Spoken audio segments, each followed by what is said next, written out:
Okay, so we are finishing up chapter 1 today in our Romans Bible study. And so go ahead and read verses 18 through 32.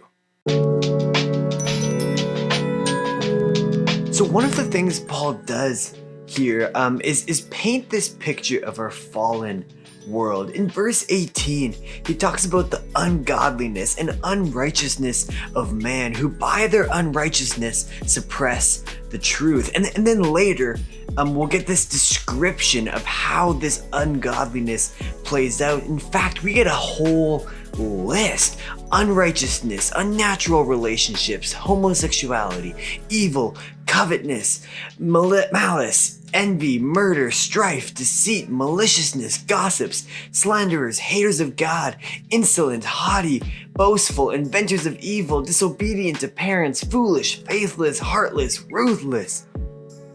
Oh.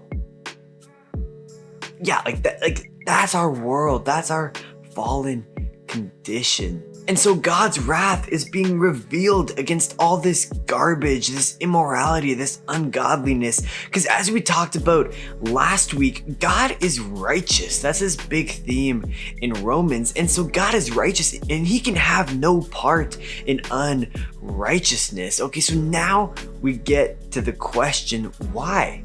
Why is our world so messed up? Okay, so here's the thing. God revealed himself to the world. His invisible attributes, namely his eternal power and divine nature, have been clearly perceived ever since the creation of the world in the things that have been made. So they, meaning people, us, are without excuse.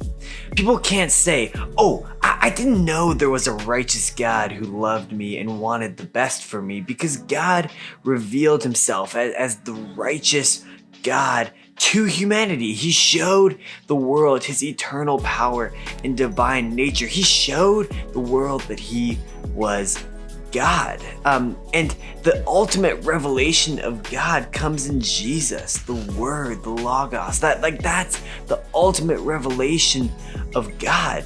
And so we are 100% without excuse. And then what do humans do with this revelation of God? They say, I'm good. No, thank you.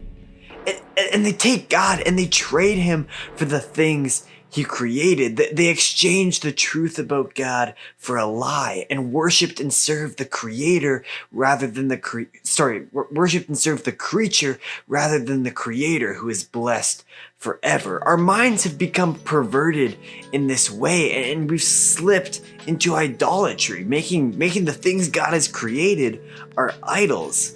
And it's just so backwards and so messed up and so perverted. And I keep using that word, and I'll use it again. And I think it's a good way to describe kind of this whole backwards idea of worshiping created things rather than the creator. It's perverted. It's that's the best way I can think of to describe it. And so God allowed humanity, because of our free will, to give in to these dishonorable passions. And now Paul gives us a couple specific examples.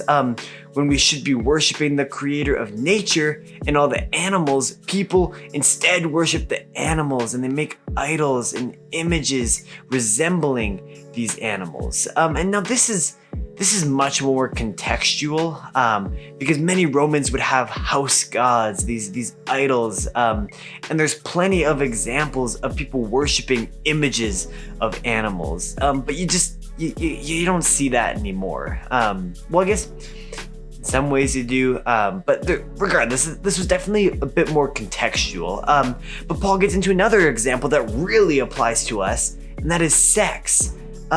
Again, a beautiful creation that we choose to worship instead of the one who created it, and therefore we pervert it. Okay, so what are we called to do? What's our call to action? Basically, everything the people described didn't do. Okay, so it says, for although they knew God, they did not honor him as God or give thanks to him. We should know God, but we must not stop there. We need to honor God and give thanks to him. It says in James, you believe that God is one, you do well. Even the demons believe and shudder. It's not enough just to know God. We must also honor him and give thanks to him and praise him. And instead of exchanging the truth for a lie, let's cling to the truth. It says, and since they did not see fit to acknowledge God, God gave them up to a debased mind to do what ought not to be done.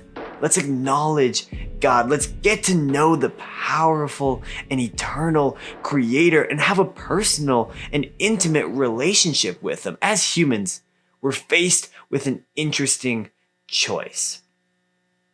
God, or the perverted image of the things God created. Now, when you say it like that, and when you look at it in that way, it only makes sense to choose God. Sweet, that's the video. So yeah, hope you guys enjoyed it. Hit the little subscribe button for more videos every single week. Drop a comment if you're so inclined. Like the video. Have a great day, and I'll see you guys on Thursday.